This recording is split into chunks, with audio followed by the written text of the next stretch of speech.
We're making carrot cake, and I cannot believe that I've been on this journey for 15 years and I haven't shared a classic two-tier carrot cake with you. And it is perfection. It is beautiful, delicious, just sweet enough, flavored just right, and I know you're gonna love it. And I actually like to think that this is probably one of the easiest versions of this cake that you're gonna find on the web, because it requires basic ingredients and just really everything goes in one bowl and it's easy peasy. I'm actually using my handheld electric mixer just to keep things even easier, and we're gonna just roll right into it. The very first thing you wanna get done is preheat your oven to 350.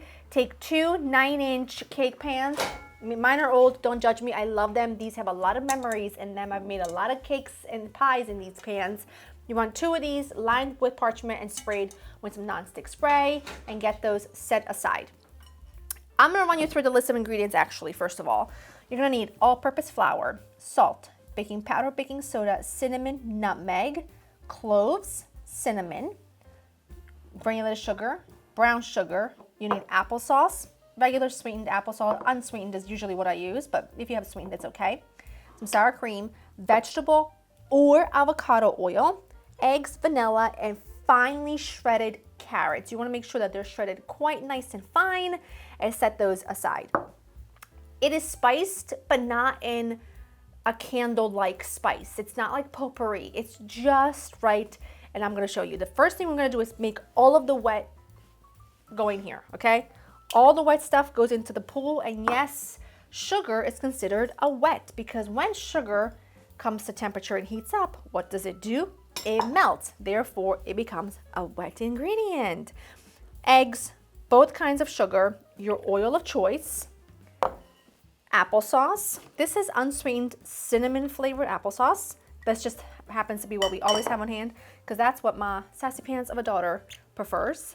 Some sour cream. And then you're gonna add a good splash of vanilla. And I'm just gonna use my handheld mixer. You can do this in a big mixer, obviously. I'm just gonna go ahead and whisk it very well for just a couple minutes.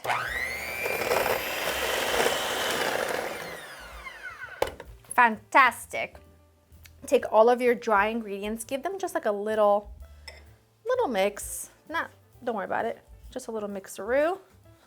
Get it all in here, along with the carrots. And you're gonna just do this patiently and mix it all up. That looks spectacular, and it smells so heavenly, you cannot even imagine. I'm gonna do my very best to divide this evenly in my two pans. Heavy. One. Oh, it's a little chunk of brown sugar. And two. Oh, that's pretty good. I think I did it perfectly, if I do say so myself. Now this is gonna go into your preheated oven at 350 for about 30-35 minutes until it's fully cooked through. Then what I like to do is let it cool in the pans for about 15-20 minutes. Take them out and let them cool completely. Once they're cooled completely, we'll make a nice little cream cheese frosting, because you must, okay? And then we'll build. All right, cakes came out of the oven. They've cooled off. They're sitting back there. I left them in the pans, nice and easy. They are so low maintenance. It worked out very well. We're gonna make a cream cheese frosting, because you have to have a cream cheese frosting with a classic carrot cake. I'm doing mine in my standing mixer. You can do this by hand with your handheld mixer that you used earlier, but I'm just gonna go ahead and use this one that I haven't even plugged in yet, which I will in just a second. You will need room temperature cream cheese and unsalted butter.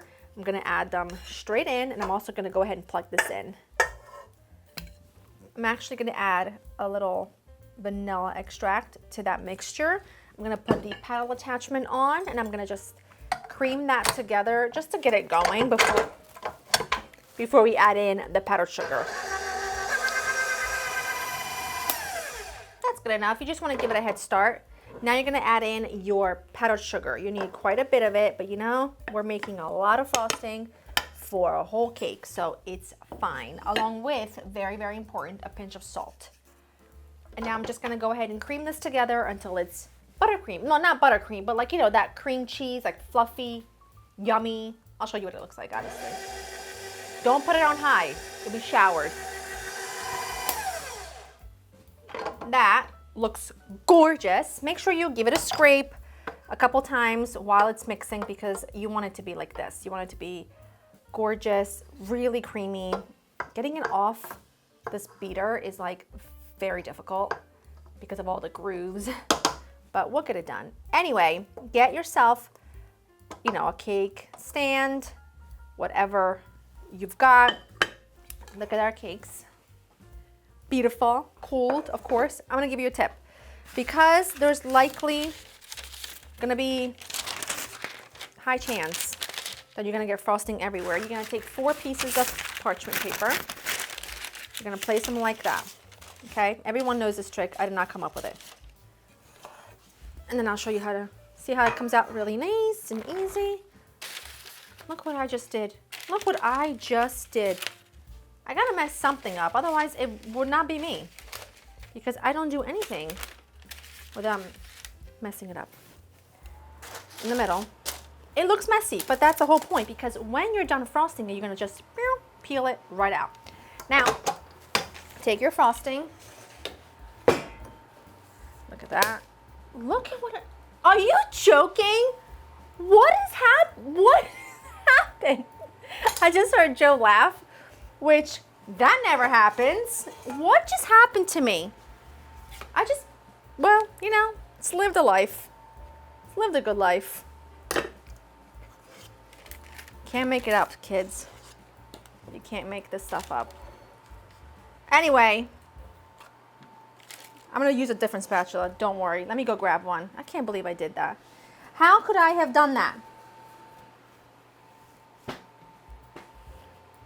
I'm gonna go. I can't believe I did that. Do a nice layer. Can't believe that. I can't believe that. Just never know what you're gonna get around here. I hate to break it to you. I hate to break it to you. You just never know what you're gonna get. Anyway, take your frosting, plump it on like that, and you can use a spatula for the top, you know? And you know I don't have to tell you that this does not need to be perfect, okay? We don't do that around here. I don't have time for that.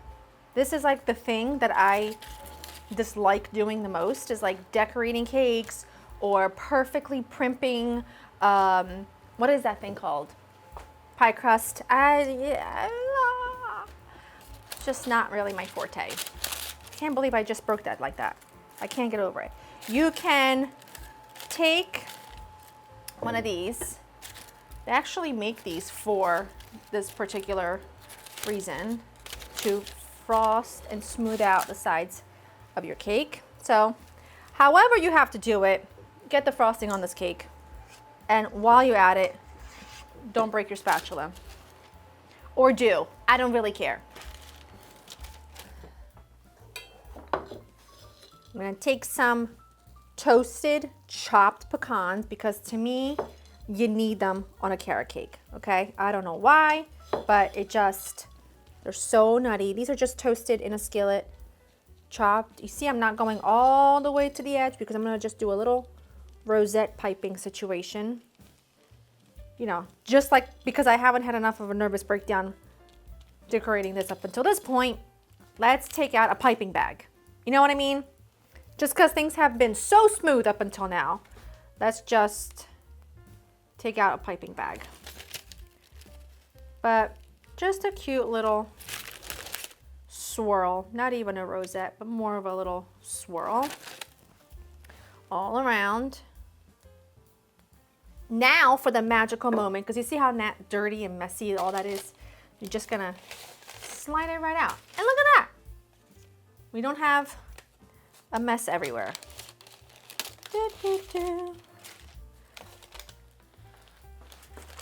Don't you love that?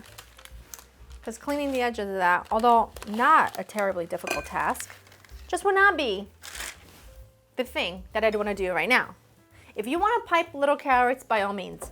But guys, if I had to bring out more piping bags and food coloring at this point, I would have thrown in the towel. The broken spatula did me in. It did me in. And as I literally don't even wait a second, which you really should. You should let this set for a bit. You should pop this into the fridge to set for a bit, for sure. But wait till you see how beautiful. Gorgeous. Gorgeous and beautimous. Gorgeous and beautimous for you. Come on, take a bite. I'll wait. It's beautiful. That should have set a little bit more. That's okay. Pop that in the fridge. I have waited enough. I want the piece with the pecans, obviously.